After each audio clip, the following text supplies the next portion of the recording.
कल की घटना जो प्रयागराज की हुई है वो दुखद है और सरकार ने उसका संज्ञान लिया है और मैं इस पूरे हाउस को इस बात के लिए आश्वस्त करता हूं कि जीरो टॉलरेंस की नीति के तहत सरकार जो कार्रवाई अब तक करती रही है उसके परिणाम भी बहुत शीघ्र सामने आएंगे, कोई संदेह नहीं होना चाहिए। लेकिन जो ये अपराधी हैं, जो ये माफिया हैं, आखिर ये पाले किसके द्वारा गए हैं?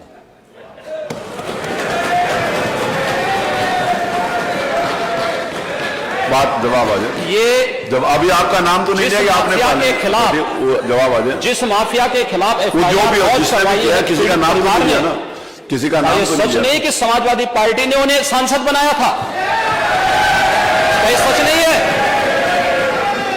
आप अपराधियों को पालेंगे, प्रदेश पार्टी जिस किसी भी पार्टी का रहा हो, बताइए क्या अपराधी नहीं था? किस पार्टी का था? किस पार्टी का था? आप सारे अपराधियों को पालेंगे, उनको माल्यार्पण करेंगे और उसके बाद तमाशा बनाते हैं आप लोग। एक तरफ अपराधियों को प्रश्रय देंगे, उन्हें गले का हार बनाएंगे और दूसरी तरफ फिर दोषारोपण भी करेंगे। मैं उन्हीं पे आ रहा हूं, उन्हीं बातों पे चर्चा करने के लिए आ रहा हूं। हमारी पार्टी में आप बताइए किस पार्टी का सदस्य है? क्योंकि बहुजन समाज पार्टी से आपकी दोस्ती है, इसलिए बहुजन समाज पार्टी का नाम नहीं ले रहे आप। हम भी उन्हीं बातों पे कह रहे हैं। क्या यह सच नहीं कि जिस अतीक अहमद के खिलाफ पीड़ित परिवारों ने मुकदमा दर्ज कराया, उसके परिवार के खिलाफ, वो समाजवादी पार्टी के द्वारा पोषित माफिया है और उसकी कमर को तोड़ने का काम हमारी सरकार ने किया है। और फिर मैं कह रहा हूं, इसे इस माफिया को मिट्टी में मिला देंगे। सरकार किसकी है? गफलत में हो, ये माफिया है, इनको मिट्टी में मिलाने का काम करेंगे। अपराधी आप हैं, अपराधी आप क्या हैं? ये चीजें नहीं हो सकती। अपराधी आप क्या हैं? नहीं सुनेंगे इनकी बात। ये तो आप जानते हैं, आपको कहना चाहिए था। ये तो अध्यक्ष महोदय, ये पेशेवर माफिया और अपराधियों के सरपरस्त हैं और ये लोग लगातार यही करते रहे हैं। इनके रग रग में अपराध भरा हुआ है। अपराध के अलावा इन्होंने कुछ सीखा ही नहीं है। क्या ये सच नहीं का? पूरा प्रदेश इस बात को जानता है और आज ये लोग अपनी साफ गोई की सफाई देने के लिए यहां पर आए हैं। आप अपने स्थान पर चले, मुख्यमंत्री जी अपनी बात कह रहे हैं, आपको भी अवसर मिलेगा, आप अपनी बात कहिएगा। सच नहीं है वो आप जो भी बात आपने कहने आप कहिएगा। अभी मुख्यमंत्री जी बोल रहे हैं, आपने जो बात कहनी है अपनी बात कहिएगा। आपको अवसर मिलेगा, आप अपनी बात कहिएगा। आपको अवसर मिलेगा तो आप अपनी बात कहिएगा। आपको भी अपनी बात कहने का अधिकार है, आप अपनी बात कहिएगा जब आपको अवसर मिलेगा। अभी सुनिए, अगर आपको लगता है कि कोई बात गलत है तो आप अपनी बात कहिएगा। आपको अपनी बात कहने का अधिकार है। ने कल एक कृत्य किया है, वह माफिया उत्तर प्रदेश के बाहर है और वह माफिया समाजवादी पार्टी के सहयोग से ही बार बार एमएलए और एमपी बना है। क्या सच नहीं कि 1996 में इलाहाबाद वेस्ट से वह माफिया समाजवादी पार्टी की सरकार के सहयोग से, इन पार्टी के सहयोग से एमएलए बना था? और यही नहीं, 2004 में भी वह माफिया 2004 में भी वह माफिया इन्हीं लोगों के सहयोग से एमपी बना था और फिर 2009 में उस माफिया को सांसद बनाने का भी कुख्यात कार्य इन्होंने ही किया था। ये लोग चोरी और सीना चोरी करने का काम कर रहे हैं। और मैं फिर इस बात को कह रहा हूं कि माफिया कोई भी हो, सरकार की जीरो टॉलरेंस की नीति है और उन माफियाओं के खिलाफ मिट्टी में मिलाने का काम उनको हमारी सरकार करेगी, पूरी मजबूती के साथ उनसे निपटने का कार्य करेगी। 1 पर है तो हमने भी योगदान देने का प्रयास किया था, या हमने भी किया था। उस समय हम डाटा नहीं फीड कर पाए और भी नहीं कर पाए, हमें बोल देने के बोलते हैं, ना बोले आपको अपमान कर रहे हैं। यूपी के नौजवानों के बारे में हम कहते हैं यूपी में सबसे अच्छा युवा है, स्किल मैन पावर हमारे पास है।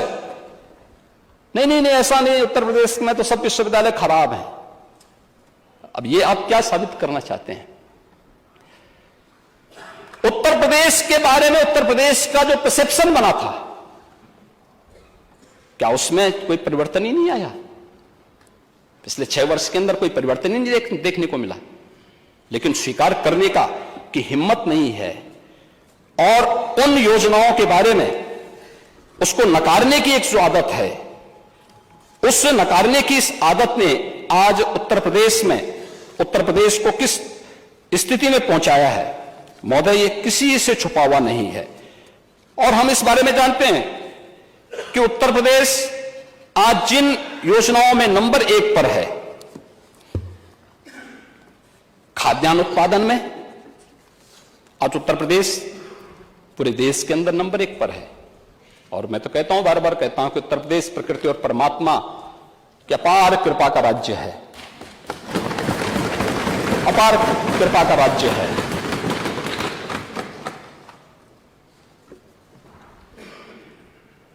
देश की कुल कृषि योग्य भूमि की 11% भूमि हमारे पास है, लेकिन उत्पादन हम करते हैं इसमें 20% खाद्यान्न का उत्पादन करते हैं। ये उत्तर प्रदेश की उपलब्धि है।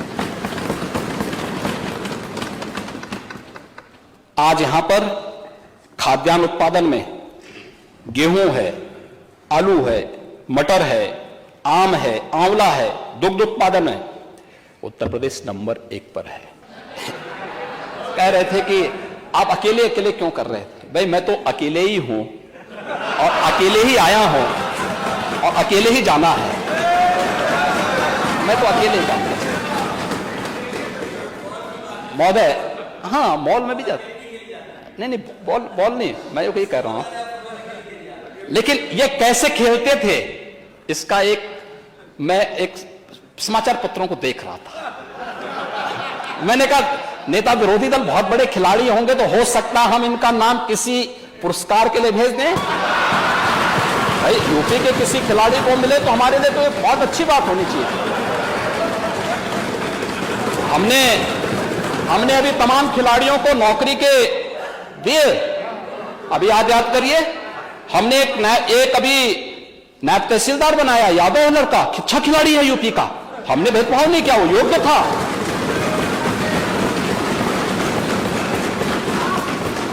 हमने ललित उपाध्याय को दिया, ओलंपिक में मेडल जीते थे, हमने डिप्टी एसपी बनाया है।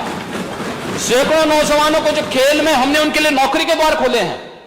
तो मैंने कहा हो सकता है कि राजीव गांधी खेल रत्न पुरस्कार जो दिया जाता था, जो आज हमारी सरकार ने, डबल इंजन सरकार ने जिसे मेजर ध्यानचंद पुरस्कार के रूप में घोषित किया है, तो यूपी के भी किसी व्यक्ति का नाम डालें। और मैं तो ये मानूंगा कि भाई मेरे पूर्ववर्ती सीएम का नाम अगर उसमें आ जाए तो अच्छी बात होगी। तो मैंने कहा यार देखो अच्छे खिलाड़ी हैं लगता है। तो देखिए क्या आया था दृश्य। महोदय मैं थोड़ा इसको पढ़ लेता हूं।